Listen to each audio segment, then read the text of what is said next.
We here at the Sports History Network proudly partner with 26 podcasts, all revolving around the history of sports. But did you know that many of our hosts were sports history authors way before they started their shows? It's true. We've got Joe Ziemba, host of When Football Was Football, Joe Zagurski, host of Pro Football in the 1970s, Mark Morthier, host of Yesterday Sports, Tommy Phillips, host of Lombardi Memories, and Scott Adamson, co-host of From the 55-Yard Line. All these authors have many books for you to choose from. To check them out, go to our website at sportshistorynetwork.com/sportshistorybooks. Pick up your copy today. Soundtrack provided by Kevin MacLeod of filmmusic.io. This podcast is part of the Sports History Network, your headquarters for the yesteryear of your favorite sport. You can learn more at sportshistorynetwork.com. Greetings from the Garden State of New Jersey. This is Ringside with Redding, boxing history from yesteryear, brought to you by the Sports History Network. I am your host, Frank Redding. In this segment, I will be speaking of NFL players who stepped into the boxing ring. Before I speak of gentlemen and players who have graced the boxing ring and competed in the sweet science, I just want to make clear it is a whole different scenario or environment, like comparing apples to oranges or bananas. Boxing is one-on-one, mano a mano. Football is a team sport. In football, all players at all positions wear helmet and uniforms are padded up. In pro boxing, other than the gloves and trunks, a protective cup is worn to cover and protect your genitalia. Both wear mouthpieces. Size and strength are important factors in football. Boxing has weight classes ranging from 100 pounds to 200 pounds. I worked with a few at a low amateur level, and by comparison, they said boxing training was more difficult. These individuals played junior and high school football. I never played competitive football myself, but played in dozens of pickup games as a youth, without any protection of any kind. I also trained and sparred in boxing several times. Generally speaking, I would agree, the boxing training at this level was more difficult. I am or never have been a tough guy. They do have similarities in that both are hard-hitting contact sports, and the participants can be seriously injured or, worst case scenario, even killed. Both must be in well condition, have stamina and endurance, also go a long way and are essential. Lifestyle, diet, and nutrition are factors. Physical well-being and especially mental stability and outlook and preparation are also prerequisites. Talent and technique are also very important in both. It takes a certain kind of individual to have success in either. A special athlete. On July 14th of 1979 in Mile High Stadium, Denver, Colorado, Lyle Alzado, who was an amateur boxer, challenged former heavyweight champion Muhammad Ali in a 10-round exhibition. Ali was retired, and in between the Leon Spinks second fight, which was September the 15th in 1978, and the Larry Holmes fight, which was October 2nd of 1980. Ali was overweight and out of shape. Neither man wore headgear, and Ali just played with Big Lyle for 10 rounds. Ali would not fare no better on the football field.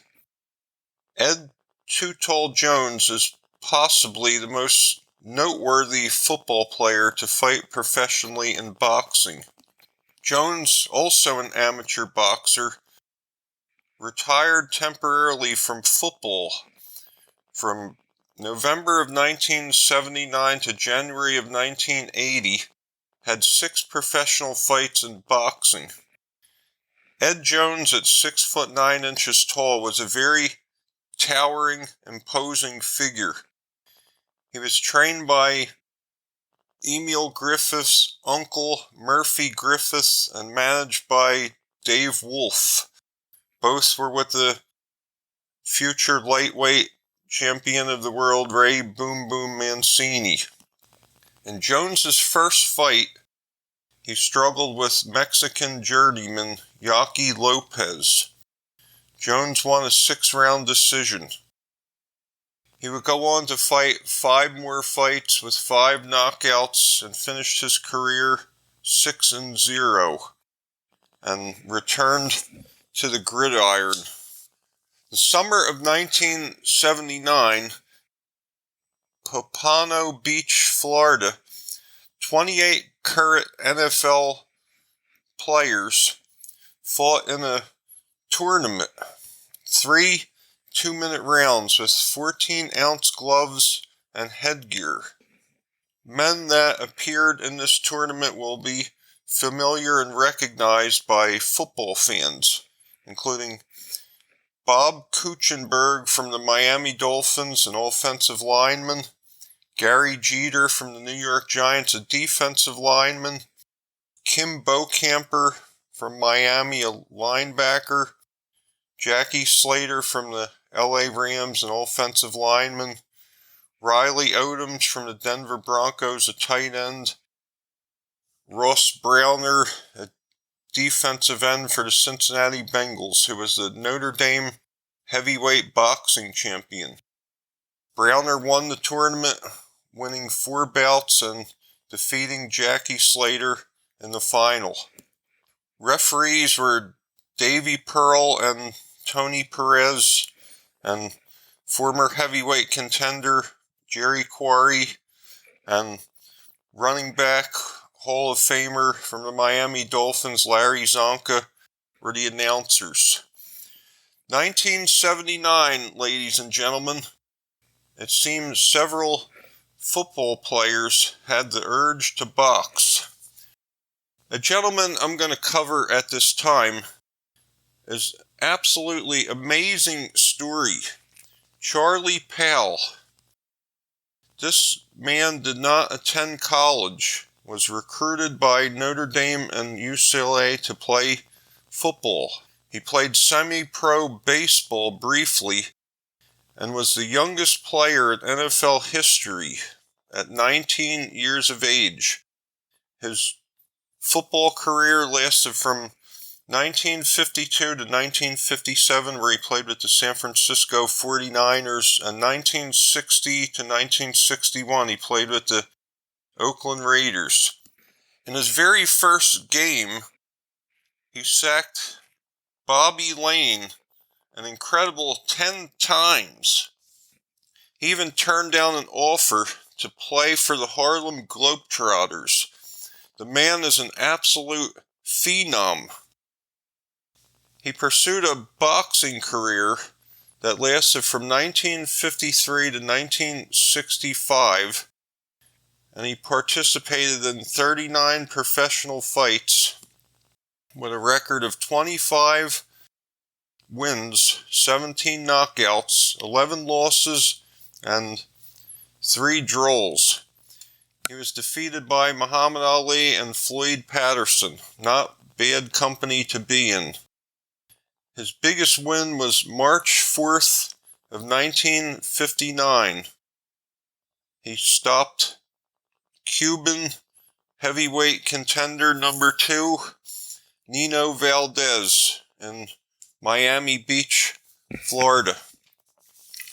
I cannot believe that this man is not more recognized or well known. It is time to take notice of this gentleman and give him the recognition he deserves. These players from the NFL also had boxing careers. Mark Gastineau from the New York Jets fought 18 professional fights, winning 15 with 15 knockouts and 2 losses and 1 no contest. He's most well known from the New York Jets sack exchange of the 1980s. He played with the Jets from 1979 to 1988, and the British Columbia Lions in the Canadian Football League in 1990. His boxing career lasted from 1991 to 1996. He boxed several opponents. Several of them claim they took dives to make Gastineau look good. He won all his fights by knockout and was KO'd by strong journeyman Tim Doc Anderson. His last fight was with football player Alonzo Highsmiths, who I will cover next. Alonzo Highsmiths played in the NFL from 1987 to 1992 with the following teams: the Houston Oilers, the Dallas Cowboys, and the Tampa Bay Buccaneers. He was a running back. He had a total of 30 professional fights in boxing with 27 wins and 23 knockouts. He had 1 loss and 2 draws. His boxing career lasted from 1995 to 1998. He put together a great record and took boxing very seriously. On November 3rd of 1996, he stopped Mark Gastineau in 2 rounds. Several other players I also want to cover are as follows. Tom Bukowski, with a silent G, was a safety and played with the Baltimore Ravens and the Indianapolis Colts from 2008 to 2012. He had a record of 7 wins, 4 knockouts, no losses, and 1 no contest, a total of 8 professional fights. Also, Ray Edwards, a defensive lineman from the Minnesota Vikings and Atlanta Falcons, played from 2006 to 2012. He had a record of 14 professional fights, 12 wins, 7 by knockout, 1 loss, and 1 draw. His boxing career lasted from 2011 to 2016. NFL players generally, overall, tend to be more successful at the grappling game of pro wrestling rather than boxing. I am going to close out now, ladies and gentlemen. This is your host, Frank Redding, from Ringside with Redding, from Boxing History from Yesteryear, brought to you by the Sports History Network. To all my listeners, I say be healthy, be well, and be safe. Until next time. Hey, are you ready for some football? Some fantasy football? How about some daily fantasy football? Silly questions, right? Of course you are. You're ready to talk some smack and win some cash every Sunday, and Thursday and Monday, and whenever there's football games. The Sports History Network invites you to play your daily fantasy football this season at ThriveFantasy.com. Thrive Fantasy offers hundreds of thousands, millions in cash every day on NBA, MLB, PGA golf, cricket, esports, and of course, NFL football. Every week during the 2021 NFL season, Thrive Fantasy has pool play contests and heads-up matches with prizes of all sizes, and even free play contests for real money. Sign up with Thrive Fantasy today to get a 100% match bonus on your first deposit for up to $100 in free daily fantasy football play. Visit sportshistorynetwork.com/thrive. That's THRIVE, or enter promo code SHN when depositing at the cashier. Join Thrive Fantasy today, earn cash prizes, and support great shows like this at the Sports History Network. Now that's a win-win-win situation for you to kick off your own NFL season.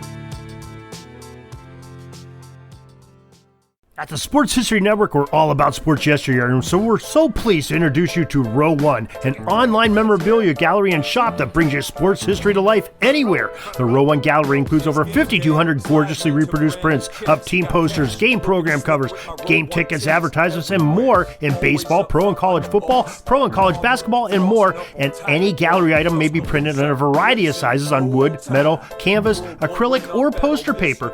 And in Row One shop, check out the thousands more of unique items with the retro and historical designs dating back to 1876, including t-shirts, long sleeve shirts, phone cases, mugs, blankets, pillows, towels, and even shower curtains. Go to sportshistorynetwork.com, ROW1, for access to the full Row One catalog and for gallery prints and gift items, plus get a 15% discount off all prints on the Row One Pictorum Gallery with coupon code SHN15. Follow the link on the show notes.